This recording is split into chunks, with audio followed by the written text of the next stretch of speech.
Hi guys, welcome back to my channel which is head bath. Guys, ಇವತ್ತಿನ topic ನಮ್ಮ Indian stock market. ನಮ್ಮ Indian share market ಇವತ್ತು ಒಂದು life time ಹೈನ ಮಾಡ್ತು. ಅಂದರೆ ನಮ್ಮ ಇಂಡೆಕ್ಸ್ಗಳೇನಿವೆ, ನಮ್ಮ ಇಂಡಿಯನ್ ಸ್ಟಾಕ್ ಮಾರ್ಕೆಟ್ನ ಇಂಡೆಕ್ಸ್ಗಳೇನಿದ್ದಾವೆ, ನಿಫ್ಟಿ 50 ಹಾಗೆಯೇ ಸೆನ್ಸೆಕ್ಸ್. ಸೊ ನಿಫ್ಟಿ 50ನ ನೋಡಿದ್ರೆ ಸ್ಕ್ರೀನ್ ಮೇಲೆ ನೋಡ್ಬೋದು ನೀವು 1.762% ಅಷ್ಟು ಟಾಪಲ್ಲಿ ಕ್ಲೋಸಿಂಗನ್ನು ಕೊಡ್ತು. ಹಾಗೆಯೇ ಸೆನ್ಸೆಕ್ಸ್ ಬ್ರ್ಯಾಕೆಟಲ್ಲಿ ನೀವು ನೋಡ್ಬೋದು 1.62 ಅಷ್ಟು ಪಾಸಿಟಿವಲ್ಲಿ ಕ್ಲೋಸಿಂಗನ್ನು ಕೊಡ್ತು. ಹಾಗೆಯೇ ಲೈಫ್ ಟೈಮ್ ಹೈನ ಒಂದು ಕ್ರಿಯೇಟ್ ಮಾಡ್ತು. ಸೊ ಏನಪ್ಪ ಇದರಿಂದ ರೀಸನ್ನು? ಆ್ಯಕ್ಚುಲಿ ಬಜೆಟಿನ ದಿನವೂ ಕೂಡ ಏನು ಅಂಥ ಮೊಮೆಂಟಮನ್ನು ಕೊಡಲಿಲ್ಲ. ಸೊ ಬಜೆಟ್ ಆದ ನಂತರ ಒಂದು ದೊಡ್ಡದಾಗಿರ್ತಕ್ಕಂಥ ಒಂದೇ ದಿನದಲ್ಲಿ ಕೊಟ್ಟಿರ್ತಕ್ಕಂಥ ಮೊಮೆಂಟಮ್. ಸೊ ಏನಕ್ಕಪ್ಪ, ಏನಿರ್ಬೋದು ರೀಸನ್, ಏನಿರ್ಬೋದು ಇದ್ರ ಹಿಂದ್ಗಡೆ? ಮಾರ್ಕೆಟೇನೋ ಇಷ್ಟೊಂದು ಹೈಯಲ್ಲಿ ಕ್ಲೋಸ್ ಆಯಿತು. ಸೊ ಏನು ರೀಸನ್ ಇರ್ಬೋದು? ಸೊ ರೀಸನನ್ನು ನೋಡೋದಾದರೆ ತುಂಬ ಡಿಫ್ರೆಂಟು ರೀಸನ್ಗಳು ನೋಡೋಕ್ಕೆ ಸಿಗ್ತಾವೆ ನಮಗೆ. ಅಂದರೆ ಸ್ಪೆಸಿಫಿಕ್ ಆಗಿರ್ತಕ್ಕಂಥ ರೀಸನ್ನು, ಅಂದರೆ ಇದೇ ರೀಸನ್ಗೆ ಫಾರ್ ಎಕ್ಸಾಂಪಲ್ ಏನೋ ಗೌರ್ಮೆಂಟಿಂದ ಒಂದು ಪಾಸಿಟಿವ್ ನ್ಯೂಸ್ ಬಂತು, ಅಥವಾ RBIದ ಏನೋ ಪಾಸಿಟಿವ್ ನ್ಯೂಸ್ ಬಂತು. ಸೊ ಆ ಕಾರಣಕ್ಕಾಗಿ ನಮ್ಮ ಇಂಡಿಯನ್ ಸ್ಟಾಕ್ ಮಾರ್ಕೆಟು ಪಾಸಿಟಿವಲ್ಲಿ ಕ್ಲೋಸಿಂಗನ್ನು ಕೊಟ್ಟಿದೆ, ಅಂದರೆ ಪಾಸಿಟಿವ್ ಆಗಿ ಇವತ್ತು ಟ್ರೇಡ್ ಆಯಿತು ಅಂತ ಹೇಳ್ಬೋದಿತ್ತು. ಬಟ್ ಯಾವುದೇ ಥರನಾಗಿರ್ತಕ್ಕಂಥ ನ್ಯೂಸ್ಗಳು ಇಲ್ಲ. ಸೊ ಡಿಫ್ರೆಂಟು ರೀಸನ್ ಇದೆ, ಸ್ಪೆಸಿಫಿಕ್ ಆಗಿರ್ತಕ್ಕಂಥ ರೀಸನ್ ಇಲ್ಲ. ಸೊ ನೋಡೋಣ ಏನಪ್ಪ. ಸೊ ಮೇಯ್ನಾಗಿ ನಿಫ್ಟಿ 50 ಯಾವುದ್ರ ಮೇಲೆ ಡಿಪೆಂಡ್ ಆಗಿದೆ ಅಂದರೆ, ನಿಫ್ಟಿ 50 ಅಂತಕ್ಕಂಥದ್ದು 50 ಶೇರ್ ಇರ್ತಕ್ಕಂಥ ಒಂದು ಇಂಡೆಕ್ಸ್. ಅದು 50 ಶೇರ್ಗಳನ್ನು ಸೇರಿಬಿಟ್ಟು ಒಂದು ನಿಫ್ಟಿ 50 ಆಗಿದೆ. ಸೊ ಇದರಲ್ಲಿ ಯಾವ್ಯಾವುದು ಎಷ್ಟೆಷ್ಟು ವೆಯ್ಟೇಜನ್ನು ಕೊಡ್ತವೆ, ಅಂದರೆ ಯಾವ್ಯಾವ ಸೆಕ್ಟರ್ಗಳು ಎಷ್ಟೆಷ್ಟು ವೆಯ್ಟೇಜನ್ನು ಕೊಡ್ತವೆ ಸ್ಕ್ರೀನ್ ಮೇಲೆ ನೋಡ್ಬೋದು ನೀವು. ಮೊದಲನೇದು ಫಿನಾನ್ಷಿಯಲ್ ಸೆಕ್ಟರ್, ಫಿನಾನ್ಷಿಯಲ್ ಸರ್ವೀಸಸ್. ಅದು 34% ಅಷ್ಟು ವೆಯ್ಟೇಜನ್ನು ಕೊಡುತ್ತೆ. ಅಂದರೆ ಜಾಸ್ತಿ ವೆಯ್ಟೇಜ್ ಕೊಡ್ತಕ್ಕಂಥದ್ದು ಫಿನಾನ್ಷಿಯಲ್ ಸೆಕ್ಟರು. ನಂತರ ಬಂದ್ಬಿಟ್ಟು oil gas and consumable fuels, okay, ಅದು 12%. ಹಾಗೆಯೇ ನೆಕ್ಸ್ಟು IT, ಅದು ಕೂಡ 12%. ನೆಕ್ಸ್ಟು 4th ಆಟೋಮೊಬೈಲ್ ಸೆಕ್ಟರು, ಅದೆಲ್ಲ ನೆಗ್ಲಿಜಿಬಲ್ಲು. ಸೊ ಜಾಸ್ತಿ ಕೊಡ್ತಕ್ಕಂಥದ್ದು ಇವೇನು ಟಾಪ್ 3 ಏನಿದ್ದಾವೆ, ಸೊ ಅವು. ಸೊ ಆ ಶೇರ್ಗಳಲ್ಲಿ ಏನಾದರೂ ಒಂದು ಪಾಸಿಟಿವ್ ನ್ಯೂಸ್ ಬಂದಿರ್ಬೋದು, ಆ ಶೇರ್ಗಳು ಹೆಂಗೆ ಮೊಮೆಂಟಮನ್ನು ಮಾಡಿರ್ಬೋದು. ಸೊ ಅದನ್ನು ನೋಡೋಣ. ಫಸ್ಟ್ ನೋಡೋದಾದ್ರೆ Nifty financial services. So HDFC ಬ್ಯಾಂಕ್ನ ನೀವು ನೋಡ್ಬೋದು, ಹೇಳ್ತಕ್ಕಂಥ ಒಂದು ಮೊಮೆಂಟಮನ್ನು ಕೊಟ್ಟಿಲ್ಲ. ಎಂಡಿಂಗಲ್ಲೆಲ್ಲೋ 0.019% ಅಷ್ಟು ಟಾಪಲ್ಲಿ ಕ್ಲೋಸಿಂಗ್ ಆಗಿದೆ. ಅಂದರೆ ಅಂಥ ಮೂಮೆಂಟ್ ಇದ್ರೂ ಕೂಡ HDFC ಬ್ಯಾಂಕು ಒಂದು ನೆಗ್ಲಿಜಿಬಲ್ ಆಗಿರ್ತಕ್ಕಂಥ ಮೊಮೆಂಟಮನ್ನು ಕೊಟ್ಟಿದೆ. ಸೊ ನೆಕ್ಸ್ಟ್ ನೋಡೋಣ. Next ICICI bank. So ICICI bank ನೋಡ್ಬೋದು ನೀವು 1.5%, 1.59% ಅಷ್ಟು ಪಾಸಿಟಿವಲ್ಲಿ ಕ್ಲೋಸಿಂಗನ್ನು ಕೊಟ್ಟಿದೆ. Okay, fine. ಅಂದರೆ ಎಲ್ಲ ಶೇರ್ಗಳನ್ನು ನೋಡ್ತಾ ಹೋಗಿ, ಅನಲೈಸ್ ಮಾಡ್ತಾ ಹೋಗಿ, ಏನು ಟಾಪ್ 3 ಸೆಕ್ಟರ್ಸ್ ಇದ್ದಾವೆ ನಿಫ್ಟಿ 50ಗೆ ಕಾಂಟ್ರಿಬ್ಯೂಟ್ ಮಾಡ್ತಕ್ಕಂಥ ಟಾಪ್ 3 ಸೆಕ್ಟರ್ಸ್ ಇದ್ದಾವೆ.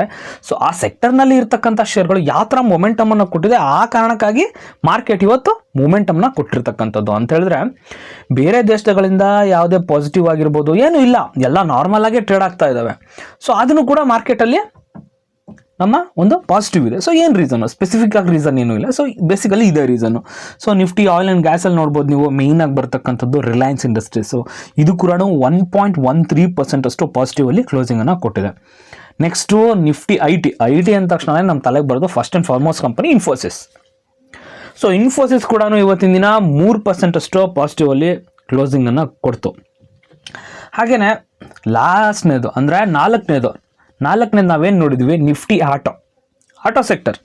ಸೊ ಆಟೋ ಸೆಕ್ಟರ್ನಲ್ಲಿ ಕೂಡ ಅಷ್ಟೇ ಇವತ್ತು ಆಲ್ಮೋಸ್ಟ್ ಎಲ್ಲ ಶೇರ್ಗಳನ್ನು ಕೂಡ ತುಂಬಾ ಚೆನ್ನಾಗಿ ಪರ್ಫಾರ್ಮೆನ್ಸ್ ಮಾಡಿದ್ವು. ಅಶೋಕ್ ಲೇಲ್ಯಾಂಡ್ ಕೂಡ ಇವತ್ತು ಒಂದು ಆಲ್ಮೋಸ್ಟ್ 6% ಅಂತ ತನಕನೂ ಇವತ್ತು ಟ್ರೇಡ್ ಆಯಿತು.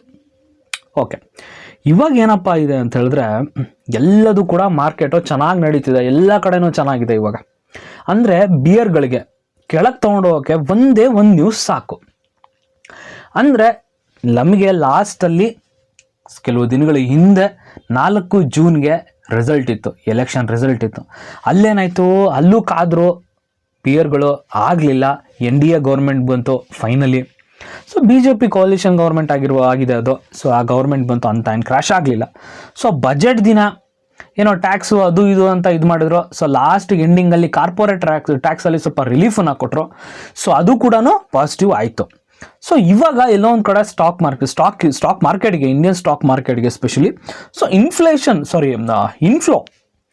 ಇನ್ಫ್ಲೋ ಜಾಸ್ತಿ ಆಗ್ತಾ ಇದೆ. ಸೊ ಆ ಕಾರಣಕ್ಕಾಗಿ ನಮ್ಮ ಇಂಡಿಯನ್ ಸ್ಟಾಕ್ ಮಾರ್ಕೆಟು ಮೊಮೆಂಟಮನ್ನು ಹೊಂದಿದೆ. ಫಾರ್ ಎಕ್ಸಾಂಪಲ್, ವಿದೇಶಗಳಿಂದ ಬೇರೆ ಯಾವುದೇ ಥರನಾಗಿರ್ತಕ್ಕಂಥ ನೆಗೆಟಿವ್ ನ್ಯೂಸ್ ಇಲ್ಲ. ಮುಂದೆ ಏನಪ್ಪ ಬರೋದಂದ್ರೆ ನಮಗೆ ಈಗ ಹೇಳೋದಾದ್ರೆ ನವೆಂಬರ್ ಮತ್ತು ಡಿಸೆಂಬರ್ ಟೈಮಲ್ಲಿ US ಅಲ್ಲಿ ಎಲೆಕ್ಷನ್ ಇದೆ, ಪ್ರೆಸಿಡೆಂಟ್ ಎಲೆಕ್ಷನ್, ಅಧ್ಯಕ್ಷರ ಚುನಾವಣೆ ಎಲ್ಲಿ ಅಮೇರಿಕದಲ್ಲಿ. ಸೊ ಆ ಟೈಮಲ್ಲಿ ಏನಾದರೂ ಪಾಸಿಟಿವ್ ಬಂತು ಅಂದರೆ ಇನ್ನ ಮಾರ್ಕೆಟ್ ಬೂಮ್ ಆಗುತ್ತೆ. ಅಕಸ್ಮಾತ್ ನೆಗೆಟಿವ್ ಬಂತು ಅಂತ ಹೇಳಿದ್ರೆ ಅಫ್ಕೋರ್ಸ್ ಡೋ ಜಾನ್ಸ್ ಅಮೇರಿಕದ ಒಂದು ಇಂಡೆಕ್ಸ್, ಸ್ಟಾಕ್ ಮಾರ್ಕೆಟ್ ಇಂಡೆಕ್ಸ್, ನಮ್ದು ಹೆಂಗೆ ನಿಫ್ಟಿ 50 ಇದೆ, ಸೊ ಅವ್ರದ್ದು ಹಂಗೆ ಡೋ ಜಾನ್ಸ್. ಸೊ ಹೆಂಗೆ ಬೀಳುತ್ತೋ ಅದು ಇನ್ ದ ಸೇಮ್ ವೇ ಅದರಿಂದ ಜಾಸ್ತಿನೇ ಬಿದ್ದುಬಿಡುತ್ತೆ ನಮ್ಮ ಇಂಡಿಯನ್ ಮಾರ್ಕೆಟು. ಸೊ ಇದೊಂದು ವೈಸ್ ವರ್ಸ, ಹೆಂಗೆ ಡೋ ಜಾನ್ಸ್ ಹೆಂಗೆ ತನ್ನ ಒಂದು ಮೊಮೆಂಟಮ್ನ ಕೊಡ್ತಾ ಇರುತ್ತೆ, ಸೊ ಅದೇ ಥರನಾಗಿರ್ತಕ್ಕಂಥದ್ದೇ ಅದೇ ಥರನಾಗಿ ಇಂಡಿಯನ್ ಮಾರ್ಕೆಟ್ ಕೂಡ ಮೊಮೆಂಟಮ್ನ ಕೊಡ್ತಾ ಇರುತ್ತೆ. ಸೊ ಅದೊಂದು. ಇನ್ನೊಂದು ನಮ್ಮ ಇಂಟರ್ನಲ್ನ ನಾವು ನಮ್ಮದನ್ನು ನೋಡ್ಕೊಳ್ಳೋದಾದರೆ, ನಮ್ಮ ದೇಶದಲ್ಲಿ ನಾವು ನೋಡೋದಾದರೆ ನವೆಂಬರ್ ಹಾಗೆ ಡಿಸೆಂಬರ್ನಲ್ಲಿ ಹರಿಯಾಣ ಮತ್ತು ಮಹಾರಾಷ್ಟ್ರದಲ್ಲಿ ವಿಧಾನಸಭಾ ಎಲೆಕ್ಷನ್ ಇದೆ. ಸೊ ಅದು ಕೂಡ ಮ್ಯಾಟ್ರ್ ಆಗುತ್ತೆ. ಸೊ ನೋಡೋಣ, ಇಲ್ಲಿ ಅಕಸ್ಮಾತ್ ಇಲ್ಲೇನಾದರೂ ನೆಗೆಟಿವ್ ಆಗಿ ಬಂತು ಅಂದರೆ ಮಾರ್ಕೆಟ್ ಏನು ಎಕ್ಸ್ಪೆಕ್ಟ್ ಮಾಡ್ತಾ ಇದೆಯೋ ಅದು ಬರಲಿಲ್ಲ ಅಂತ ಹೇಳಿದರೆ ಅಫ್ಕೋರ್ಸ್ ಮಾರ್ಕೆಟ್ ಏನಾಗುತ್ತೆ, ಬಿಯರ್ಗಳು ಆಕ್ಟಿವೇಟ್ ಆಗಿಬಿಡ್ತಾರೆ. ಸೊ ಇವ್ರಿಗೆ ಒಂದು ಕಾರಣ ಸಾಕು ಮಾರ್ಕೆಟ್ನ ಇಳಿಸೋಕ್ಕೆ, ಎಲ್ಲ ಸೆಲ್ ಆಫ್ ಮಾಡಿಬಿಡ್ತಾರೆ, ಮಾರ್ಕೆಟ್ ಸುಯಿ ಅಂತ ನೆಗೆಟಿವ್ ಆಗಿ ಕೆಳಗಡೆ ಬರುತ್ತೆ. ಈಗ ಇರ್ತಕ್ಕಂಥ ಒಂದು ಸಿನಾರಿಯೋನಲ್ಲಿ ಎಲ್ಲ ಬುಲ್ಸ್ಗಳಿಗೆ ಫೇವರ್ ಆಗಿದೆ. ಸೊ ನೋಡೋಣ, ಇದೆಲ್ಲೋ ಒಂದು ಕಡೆ ರೇಟ್ ಕಟ್ನ ಹತ್ತತ್ರ ನಾವು ಹೋಗ್ತಾ ಇದ್ದೀವಿ ಅಂತ ಅನಿಸುತ್ತೆ. ಹಾಗೆಯೇ ನಿನ್ನೆ ಮೊನ್ನೆ ಬಂದಿರತಕ್ಕಂತಹ ಅಮೇರಿಕದ ಒಂದು GDP ಡೇಟಾನೂ ಕೂಡ ತುಂಬಾ ಚೆನ್ನಾಗಿತ್ತು. ಸೊ ಆದ ಕಾರಣ ವಿದೇಶದಿಂದ ನಮಗೆ ಯಾವುದೇ ಥರನಾಗಿರ್ತಕ್ಕಂಥ ನೆಗೆಟಿವಿಟಿ ಇಲ್ಲ, ಸ್ಪೆಷಲಿ ಫಾರ್ ಸ್ಟಾಕ್ ಮಾರ್ಕೆಟ್ ಏನೂ ಇಲ್ಲ. ಸೊ ನೋಡೋಣ ಮುಂದಿನ ದಿನಗಳಲ್ಲಿ ಹೇಗೆ ಮಾರ್ಕೆಟ್ ಮೊಮೆಂಟಮನ್ನು ಕೊಡುತ್ತೆ. ಐ ಹೋಪ್ ಗೈಸ್ ವಿಡಿಯೋ ಇಷ್ಟ ಆಯಿತು ಅನ್ಕೋತೀನಿ. ವಿಡಿಯೋ ಇಷ್ಟ ಆದರೆ ಒಂದೇ ಒಂದು ಲೈಕನ್ನು ಕೊಡಿ. ಹಾಗೆ ನನ್ನ ಚಾನಲ್ನ ಸಬ್ಸ್ಕ್ರೈಬ್ ಮಾಡ್ಕೊಂಡಿಲ್ಲ ಅಂದರೆ ಸಬ್ಸ್ಕ್ರೈಬ್ ಮಾಡ್ಕೊಳ್ಳಿ ಗೈಸ್. Thank you.